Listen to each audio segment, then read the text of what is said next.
ఓం శాంతి 26/7/2025 సాకార ఈశ్వరీయ మధుర మహావాక్యాలు. మధురమైన పిల్లలారా, ఈ సంగమ యుగము వికర్మలను పాపకర్మను వినాశనం చేసుకొని సమాప్తం చేసుకునే యుగం. ఈ యుగంలో మీరు ఎలాంటి వికర్మ చేయరాదు, తప్పకుండా పావనంగా అవ్వాలి. ప్రశ్న: అతీంద్రియ సుఖం ఏ పిల్లలకు అనుభవం అవుతుంది? జవాబు: ఎవరైతే అవినాశి జ్ఞాన రత్నాలతో నిండుగా ఉంటారో వారికి అతీంద్రియ సుఖము అనుభవం అవ్వగలదు. ఎవరు ఎంత జ్ఞానాన్ని జీవితంలో అలవర్చుకుంటారో అంత శ్రీమంతులుగా అవుతారు. జ్ఞాన రత్నాలను ధారణ చెయ్యని వారు పేదవారు. తండ్రి మీకు భూత వర్తమాన భవిష్యత్తుల జ్ఞానమునిచ్చి త్రికాల దర్శులుగా తయారు చేస్తున్నారు. పాట: ఓం నమ శివాయ. ఓం శాంతి. గతం సమాప్తమై వర్తమానం నడుస్తోంది. తర్వాత ఈ వర్తమానమే గతంగా అవుతుంది. గతించిన దానిని మహిమను గానం చేస్తారు. ఇప్పుడు మీరు పురుషోత్తమ సంగమ యుగంలో ఉన్నారు. పురుషోత్తమ అనే పదం తప్పకుండా వేయాలి. మీరు వర్తమానాన్ని చూస్తున్నారు. గత కాలపు మహిమ ఇప్పుడు వాస్తవంగా ప్రాక్టికల్గా నడుస్తోంది. ఇందులో ఎటువంటి సంశయము ఉండరాదు. ఇది సంగమ యుగమే కాక కలియుగ అంతమని కూడా పిల్లలకు తెలుసు. సంగమ యుగం తప్పకుండా 5000 సంవత్సరాల క్రితం జరిగింది. ఇప్పుడు మళ్ళీ వర్తమానంలో నడుస్తోంది. ఇప్పుడు తండ్రి వచ్చి ఉన్నారు. ఏదైతే గడిచిపోయిందో అదే భవిష్యత్తులో కూడా జరుగుతుంది. తండ్రి రాజయోగాన్ని నేర్పిస్తూ ఉన్నారు. తర్వాత సత్యుగంలో రాజ్యాన్ని పొందుకుంటారు. ఇప్పుడు ఇది సంగమ యుగం. ఈ విషయాలు పిల్లలైన మీకు తప్ప మరెవ్వరికీ తెలియదు. మీరు ప్రాక్టికల్గా రాజయోగం నేర్చుకుంటూ ఉన్నారు. ఇది చాలా సులభం. చిన్న పెద్ద అందరికీ ఒక ముఖ్య విషయాన్ని తప్పకుండా అర్థం చేయించాలి. తండ్రిని స్మృతి చేస్తే వికర్మలు వినాశనం అవుతాయి. వికర్మలు వినాశనం చేసుకోవాల్సిన సమయంలో మళ్ళీ వికర్మలు చేసేవారు ఎవరు ఉంటారు? అప్పు తీరుస్తూ ఉండేటప్పుడు మళ్ళీ అప్పులు చేస్తారా? కానీ మాయ వికర్మలు చేయిస్తుంది. చెంప దెబ్బ పడింది అని, మా ద్వారా ఈ పెద్ద తప్పు జరిగిపోయింది అని అర్థం చేసుకుంటారు. అప్పుడే తండ్రిని ఓ పతిత పావన రండి అని పిలుస్తారు. ఇప్పుడు పావనంగా చేసేందుకు తండ్రి వచ్చారు కనుక పావనంగా అవ్వాలి కదా. ఈశ్వరుడి వారిగా ఈ మళ్ళీ పతితులుగా అవ్వరాదు. సత్యుగంలో అందరూ పవిత్రంగా ఉండేవారు. ఈ భారతదేశమే పావనంగా ఉండేది. నిర్వికారి ప్రపంచం వికారి ప్రపంచం అని గాయనం ఉంది. వారు సంపూర్ణ నిర్వికారులు, దేవతలు. మీరు వికారులు. ఎందుకంటే వికారాలకు వశం అయ్యారు. వికారము అనే పేరే వికారాలది. పావనంగా చేయమని పిలిచేది పతితులే. క్రోధ వర్షులు అని పిలువరు. తండ్రి కూడా మళ్ళీ డ్రామా ప్లాన్ అనుసారం వస్తారు. కొద్దిగా కూడా తేడా ఉండదు. ఏదైతే గడిచిపోయిందో అదే వర్తమానంలో జరుగుతూ ఉంది. భూత వర్తమాన భవిష్యత్తులను తెలుసుకున్న వారిని త్రికాల దర్శులని అంటారు. ఇది గుర్తుంచుకోవాలి. ఇవి చాలా శ్రమ చేసే విషయాలు. క్షణము మర్చిపోతారు. లేకుంటే పిల్లలైన మీకు ఎంత అతీంద్రియ సుఖం ఉండాలి. మీరు ఇక్కడ అవినాశి జ్ఞాన ధనంతో చాలా శ్రీమంతులుగా అవుతున్నారు. ఎవరెంత ధారణ చేస్తారో అంత పెద్ద ధనవంతులుగా అవుతారు. కానీ నూతన ప్రపంచంలో అవుతారు. మీరిప్పుడు చేసేదంతా భవిష్య నూతన ప్రపంచం కొరకు అని మీకు తెలుసు. నూతన ప్రపంచాన్ని స్థాపన చేసేందుకు, పాత ప్రపంచాన్ని వినాశనం చేసేందుకే తండ్రి వచ్చారు. కల్పక్రితం జరిగినట్లే మళ్ళీ జరుగుతుంది. పిల్లలైన మీరు మాత్రమే చూస్తారు. ప్రకృతి బీభత్సాలు కూడా జరుగుతాయి. భూకంపము జరిగింది అంటే అంతా సమాప్తం అయిపోతుంది. భారతదేశంలో ఎన్ని భూకంపాలు జరిగాయి అని అంటారు. ఇవి జరగాల్సిందే అని మీరు చెప్తారు. కల్పక్రితం కూడా జరిగాయి. అందుకే బంగారు ద్వారక సముద్రంలో అడుగు భాగానికి వెళ్ళిపోయిందని అంటారు. మీరు 5000 సంవత్సరాల క్రితం కూడా ఈ జ్ఞానం తీసుకున్నారు. ఇది బుద్ధిలో చాలా బాగా కూర్చోబెట్టాలి. ఇందులో కొద్దిగా కూడా తేడా ఉండదు. బాబా 5000 సంవత్సరాల క్రితం కూడా మేము మీ నుండి వారసత్వం తీసుకున్నాము.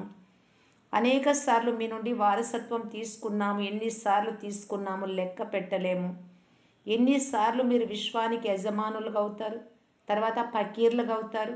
డ్రామా అనుసారం ఈ సమయంలో భారతదేశం పూర్తి ఫకీర్గా అంటే నిరుపేదగా ఉంది అని డ్రామా అనుసారం అని మీరు వ్రాస్తారు కూడా. వారు డ్రామా అను పదమును వాడరు, వారి ప్లాన్ వారిదే.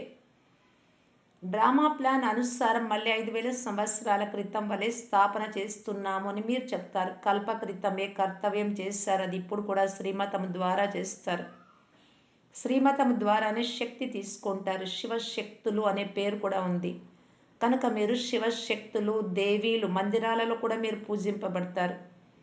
మళ్ళీ విశ్వరాజ్య భాగ్యాన్ని తీసుకొని దేవీలు మీరే జగదంబను ఎంతగా పూజిస్తున్నారో చూడండి. అనేక పేర్లు పెట్టేశారు, ఉన్నవారు ఒక్కరే. ఎలా తండ్రి అయినా శివుడు ఒక్కరు, అలా జగదంబ కూడా ఒక్కరే. మీరు కూడా విశ్వాన్ని స్వర్గంగా చేస్తారు కనుక మీకు కూడా పూజ జరుగుతుంది. దేవతలు అనేక మంది ఉన్నారు. లక్ష్మిని ఎంతగానో పూజిస్తారు. దీపావళి నాడు మహాలక్ష్మిని పూజిస్తారు, ఆమె హెడ్. మహారాజు మహారాణిని కలిపి మహాలక్ష్మి అని అంటారు. ఇందులో ఇరువురు వచ్చేస్తారు. బ్రహ్మ కూడా అంటారు, నేను మహాలక్ష్మిని పూజించేవాడిని. ధనం వృద్ధి చెందితే మహాలక్ష్మి దయ చూపింది అని భావిస్తారు. అంతే, ప్రతి సంవత్సరము ఆమెను పూజిస్తారు. ఆమెను ధనం కొరకు ప్రార్థిస్తారు. దేవితో ఏం వేడుకుంటారు? మీరు సంగమ యుగంలోని దేవీలు స్వర్గాన్ని వరదానంగా ఇచ్చేవారు. దేవీల ద్వారా స్వర్గ కోరికలన్నీ పూర్తి అవుతాయని మనుషులకు తెలియదు. మీరు దేవీలు కదా, మనుషుల జ్ఞాన దానం చేస్తారు. దాని వలన మనుషుల కోరికలన్నీ పూర్తి చేస్తారు. జబ్బులు మొదలైన వచ్చినప్పుడు బాగు చేయమని దేవీలను వేడుకుంటారు, రక్షించమని అంటారు. అనేక రకాలైన దేవీలు ఉన్నారు. మీరు సంగమ యుగంలోని శివశక్తులు, దేవీలు, స్వర్గ వరదానం ఇచ్చేది మీరే. తండ్రి కూడా ఇస్తారు, పిల్లలు కూడా ఇస్తారు. మహాలక్ష్మిని చూపిస్తారు, నారాయణ్ణి గుప్తం చేసేస్తారు. తండ్రి మీ ప్రభావాన్ని ఎంతో గొప్పగా చేస్తారు. దేవీలు 21 జన్మలకు సుఖమునిచ్చే కోరికలన్నీ పూర్తి చేస్తారు. లక్ష్మి నుండి ధనం వేడుకుంటారు. ధనం కొరకి మనుషులు మంచి వ్యాపారాలు చేస్తారు. తండ్రి వచ్చి మిమ్మల్ని మొత్తం విశ్వానికంత అధికారులుగా చేస్తారు. లెక్కలేనంత ధనమునిస్తారు. శ్రీ లక్ష్మీనారాయణుడు విశ్వాధికారులుగా ఉండేవారు, ఇప్పుడు నిరుపేదలుగా ఉన్నారు. వారు రాజ్యపాలన చేసి నెమ్మదిగా క్రిందకు ఎలా దిగి వస్తారో పిల్లలైన మీకు తెలుసు. పునర్జన్మలు తీసుకుంటూ కళలు తగ్గిపోతూ ఇప్పుడు ఏ స్థితి వచ్చిందో చూడండి. ఇది కూడా క్రొత్త విషయం కాదు. ప్రతి 5,000 సంవత్సరాల తర్వాత చక్రం మళ్ళీ తిరుగుతూనే ఉంటుంది. ఇప్పుడు భారతదేశం చాలా నిరుపేదగా ఉంది. ఇక్కడ రావణ రాజ్యం ఉంది, చాలా ఉన్నతంగా నెంబర్ 1గా ఉండేది. ఇప్పుడు లాస్ట్ నంబర్లో ఉంది. లాస్ట్లో రాకుంటే నెంబర్ 1గా ఎలా రావాలి? లెక్కాచారం కదా. ఓపికతో విచార సాగర మతనం చేస్తే అన్ని విషయాలు వాటంతట అవే బుద్ధిలోకి వచ్చేస్తాయి. ఇవి ఎంత మధురమైన విషయాలు. ఇప్పుడు మీరు మొత్తం సృష్టి చక్రమునంతా తెలుసుకున్నారు. చదువు కేవలం స్కూలులో మాత్రమే చదవబడదు. టీచర్ పాఠం చెప్పి ఇంటిలో చదువుకునేందుకు హోంవర్క్ ఇస్తారు. తండ్రి కూడా మీకు హోంవర్క్ ఇస్తారు. పగలంతా భలే వ్యాపారాలు చేయండి. శరీర నిర్వహణ అయితే చేయాల్సింది ఏదో ఒక పని. అమృత వేళలో అందరికీ తీరిక ఉంటుంది. 2-3 గంటల సమయం చాలా బాగుంటుంది. అప్పుడు నిద్ర లేచి తండ్రిని ప్రీతిగా స్మృతి చెయ్యండి. పోతే ఈ వికారాలే మీకు ఆది మధ్యాంత్యం దుఃఖము కలిగించాయి. రావణుని తగలబెడతారు, కానీ దీని అర్థం కూడా ఏమాత్రం తెలియదు. కేవలం పరంపర నుండి రావణుని తగలబెట్టే ఆచారం కొనసాగుతూ వచ్చింది. డ్రామా అనుసారం ఇది కూడా రచింపబడి ఉంది. రావణుణ్ణి చంపుతూ వచ్చారు, కానీ రావణుడు చనిపోడు. రావణుణ్ణి తగలబెట్టడం ఎప్పుడు సమాప్తం అవుతుందో ఇప్పుడు పిల్లలైన మీకు తెలుసు. ఇప్పుడు మీరు సత్యమైన సత్యనారాయణ కథను వింటారు. మీకు ఇప్పుడు తండ్రి నుండి వారసత్వం లభిస్తోంది. తండ్రి ఎవరో తెలియనందునే అందరూ అనాథలుగా దిక్కులేని వారిగా ఉన్నారు. ఎవరైతే భారతదేశాన్ని స్వర్గంగా చేస్తారో ఆ తండ్రిని గురించి కూడా తెలియదు. ఇది కూడా డ్రామాలో రచింపబడింది. మెట్లు దిగుతూ తమో ప్రధానంగా అయిపోయినప్పుడు తండ్రి వచ్చారు, కానీ స్వయం తమో ప్రధానంగా ఉన్నామని భావించరు. ఈ సమయంలో సృష్టి వృక్షమంతా శిథిలావస్థకు చేరింది అని తండ్రి చెప్తున్నారు. ఒక్కరు కూడా సతో ప్రధానంగా లేరు. శాంతిధామము సుఖధామంలో మాత్రమే సతో ప్రధానంగా ఉంటారు. ఇప్పుడు తమో ప్రధానంగా ఉన్నారు. తండ్రి వచ్చి పిల్లలైన మిమ్ములను అజ్ఞాన నిద్ర నుండి మేల్కొల్పుతూ ఉన్నారు. తర్వాత మీరు మళ్ళీ ఇతరులను మేల్కొల్పుతారు. మేల్కొంటూ ఉంటారు. మనుషులు మరణిస్తే ఆత్మలు ప్రకాశంలోకి రావాలి అని దీపం వెలిగిస్తారు. ఇది గాఢాంధకారం. ఆత్మలు వాపస్ తమ ఇంటికి వెళ్ళలేవు. దుఃఖం నుండి విడుదల కావాలి అని భలే కోరుకుంటారు, కానీ ఒక్కరు కూడా విడుదల అవ్వలేరు. ఏ పిల్లలకైతే పురుషోత్తమ సంగమయుగ స్మృతి ఉంటుందో వారు జ్ఞాన రత్నాలను దానం చేయకుండా ఉండలేరు. మనుషులు ఎలాగైతే పురుషోత్తమ మాసంలో చాలా దాన పుణ్యాలు చేస్తారో అలా ఈ పురుషోత్తమ సంగమయుగంలో మీరు జ్ఞాన రత్నాలను దానం చేయాలి. స్వయం పరంపిత పరమాత్మ చదివిస్తున్నారు, కృష్ణుడు కాదు అని కూడా తెలుసు. కృష్ణుడు సత్యుగంలోని మొదటి కుమారుడు. తర్వాత అతడు పునర్జన్మలు తీసుకుంటూ వస్తాడు. బాబా భూత వర్తమాన భవిష్యత్తుల రహస్యాన్ని కూడా అర్థం చేయించారు. మీరు త్రికాలదర్శులుగా అవుతారు. తండ్రి తప్ప మరెవరూ త్రికాలదర్శులుగా తయారు చేయలేరు. సృష్టి ఆది మధ్యాంత్యాల జ్ఞానం తండ్రికి మాత్రమే ఉంది. వారినే జ్ఞాన సాగరులని అంటారు. సర్వశ్రేష్ఠ భగవంతుడు అనే గాయనం ఉంది.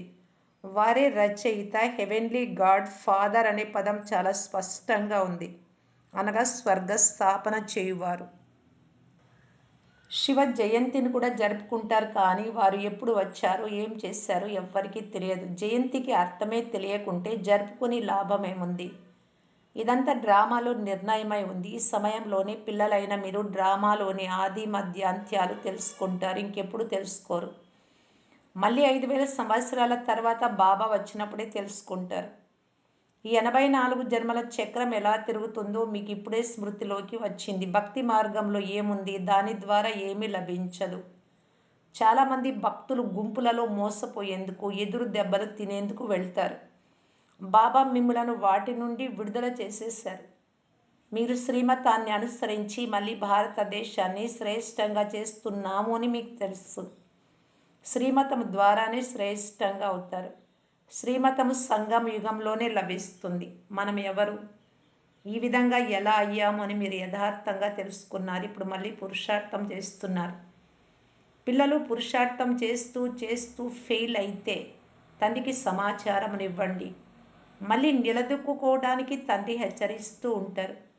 ఓడిపోయాము అని ఇప్పుడు అలాగే ఉండిపోరాదు. మళ్ళీ లేచి నిలబడండి, మందు తీసుకోండి. సర్జన్ కూర్చొనే ఉన్నారు కదా. 5 అంతస్తుల నుండి క్రింద పడేందుకు, 2 అంతస్తుల నుండి క్రింద పడేందుకు ఎంత వ్యత్యాసం ఉందో బాబా అర్థం చేస్తున్నారు. 5 అంతస్తులు అంటే కామవికారం, ఇక మిగతా తక్కువవి క్రోధము, లోభము, మోహము ఇలాంటివంతా. 5 అంతస్తులు కామ వికారం, అందుకే కామ మహాశత్రు. బాబా అర్థం చేస్తూ ఉన్నారు. అదే మిమ్మల్ని పతితంగా చేసింది. ఇప్పుడు పావనంగా అవ్వండి అని పతిత పావనుడైన తండ్రి చెప్తున్నారు. పతిత పావనులైన తండ్రియే వచ్చి పావనంగా చేస్తారు. తప్పకుండా సంగమ యుగంలోనే చేస్తారు. ఇది కలియుగాంతము, సత్యుగం ఆదిలా సంగమం. తండ్రి ఇప్పుడు అంటుకడుతున్నారు. తర్వాత పూర్తి వృక్షం ఇక్కడ పెరుగుతుంది సృష్టి అంతా అని మీకు తెలుసు. బ్రాహ్మణుల వృక్షం పెద్దదైన తర్వాత సూర్యవంశ చంద్రవంశంలోకి వెళ్ళి సుఖాన్ని అనుభవిస్తారు. ఎంత సహజంగా అర్థం చేయించబడుతుంది. సరే, మురళి లభించకపోతే తండ్రిని స్మృతి చేస్తూ కూర్చోండి. నన్ను స్మృతి చేస్తే విష్ణు వంశంలోకి వెళ్తారు అని శివబాబా బ్రహ్మ తనువులో కూర్చొని చెప్తున్నారు. మురళి లభించకపోతే అంటే అప్పుడు లభించేది కాదు. మధుబన్ నుండి సెంటర్కి మాత్రమే వచ్చేది, లేటుగా వచ్చేది. ఇప్పుడు అలా కాదు, ఎక్కడ పడితే అక్కడ మురళి లభిస్తాయి. ఫోన్ ఓపెన్ చేస్తే చాలు. ముందు విషయం బ్రహ్మబాబాలోకి వచ్చి చెప్పినప్పటి మాట ఇది. అంతేకాని మురళి లభించలేదు అని ఊరికే కూర్చోకూడదు. నన్ను స్మృతి చేస్తే విష్ణు వంశంలోకి వెళ్తారు అని శివబాబా బ్రహ్మ తనువులో కూర్చొని చెప్తున్నారు. ఇది మీ బుద్ధిలో నిర్ధారించుకోండి. ఆధారం అంతా పురుషార్థం పైనే ఉంది. కల్పకల్పము ఏ పురుషార్థం చేశారో అదే రిపీట్ అవుతుంది. అర్ధకల్పం దేహ అభిమానులుగా అయ్యారు, ఇప్పుడు దేహి అభిమానులుగా అయ్యే పూర్తి పురుషార్థం చేయండి. ఇందులో శ్రమ ఉంది. చదువు చాలా సహజం, ముఖ్యమైనది పావనంగా అవ్వడం. తండ్రిని మర్చిపోవడమే చాలా పెద్ద తప్పు. దేహ అభిమానంలోకి రావడం వల్లనే మర్చిపోతారు. శరీర నిర్వహణార్థం వ్యాపార వ్యవహారాదులు బలి 8 గంటలు చేసుకోండి, మిగిలిన 8 గంటలు స్మృతిలో ఉండేందుకు పురుషార్థం చేయండి. అది త్వరగా తయారవ్వదు. అంతంలో ఈ స్థితి అయినప్పుడు వినాశనం అవుతుంది. కర్మాతీత స్థితి వచ్చింది అంటే తర్వాత ఈ శరీరం ఉండదు. ఎందుకంటే ఆత్మ పవిత్రం అయిపోయింది కనుక శరీరం విడిపోతుంది. ఎప్పుడైతే నంబర్ వారుగా కర్మాతీత స్థితి తయారవుతుందో అప్పుడు యుద్ధం ప్రారంభమవుతుంది. అంతవరకు రిహార్సల్ జరుగుతూనే ఉంటాయి. మంచిది. మధురాతి మధురమైన అపురూపమైన పిల్లలకు మాతా పిత బాప్దాదాల ప్రియ స్మృతులు మరియు గుడ్ మార్నింగ్. ఆత్మిక పిల్లలకు ఆత్మిక తండ్రి నమస్తే. ధారణ కొరకు ముఖ్య సారం. ఫస్ట్ పాయింట్, ఈ పురుషోత్తమ మాసంలో అవినాశి జ్ఞాన రత్నాలను దానం చేయాలి. అమృత వేళలో లేచి విచార సాగర మతనం చేయాలి. శ్రీమతానుసారం శరీర నిర్వహణ చేస్తూ తండ్రి ఇచ్చిన హోంవర్క్ను తప్పకుండా చేయాలి. సెకండ్ పాయింట్, పురుషార్థంలో ఏదైనా ఆటంకం వస్తే తండ్రికి సమాచారాన్ని ఇచ్చి వారి నుండి శ్రీమతమును తీసుకోవాలి. తండ్రి సర్జన్, అంతా వినిపించాలి. వికర్మల వినాశనం చేసుకునే సమయంలో ఏ వికర్మ ఏ పాపము చేయరాదు. వరదానం, అఖండ యోగం యొక్క విధి ద్వారా అఖండ పూజ్యులుగా ఏ శ్రేష్ఠ మహానాత్మా భవ. ఈ రోజులలో ఎవరైతే మహాత్ములుగా పిలువబడుతున్నారో వారి పేరు అఖండానందుడు, చిన్మయానందుడు, చిదానందుడు, నాగానందుడు, ఇలాగా లాస్ట్లో ఆనంద్ అని వచ్చేలాగా ఉంచుకుంటారు. కానీ అన్నింటిలో అఖండ స్వరూపులైతే మీరే. ఆనందంలోనూ అఖండమే, సుఖంలో కూడా అఖండమే. కేవలము సాంగత్య దోషంలోకి రాకండి. ఇతరుల అవగుణాలను చూస్తూ వింటూ వాటిని కేర్ చేయకుంటే ఈ విశేషత ద్వారా, ఏ విశేషత, అవగుణాలను చూడకుండా ఉండే విశేషత, అది కూడా దాని ద్వారా అఖండ యోగులుగా అయిపోతారు. ఎవరైతే అఖండ యోగులుగా ఉంటారో వారే అఖండ పూజ్యులుగా అవుతారు. కనుక మీరు ఎటువంటి మహానాత్మలు అంటే అర్ధకల్పం స్వయం పూజ్య స్వరూపంలో ఉంటారు. మిగిలిన అర్ధకల్పం మీ జడ చిత్రాలకు పూజ జరుగుతుంది. స్లోగన్, దివ్య బుద్ధియే సైలెన్స్ శక్తికి ఆధారం. అవ్యక్త సూచన సంకల్పాల శక్తిని జమ చేసుకొని శ్రేష్టమైన సేవకు నిమిత్తులుగా కావటానికి బాప్దాదా ఇలా తెలియజేస్తూ ఉన్నారు. ఎవరైతే తమ సూక్ష్మ శక్తులను, మనస్సు బుద్ధిని హ్యాండిల్ చేయగలరో, అదుపాజ్ఞలలో ఉంచుకోగలరో వారు ఇతరులను కూడా హ్యాండిల్ చేయగలరు.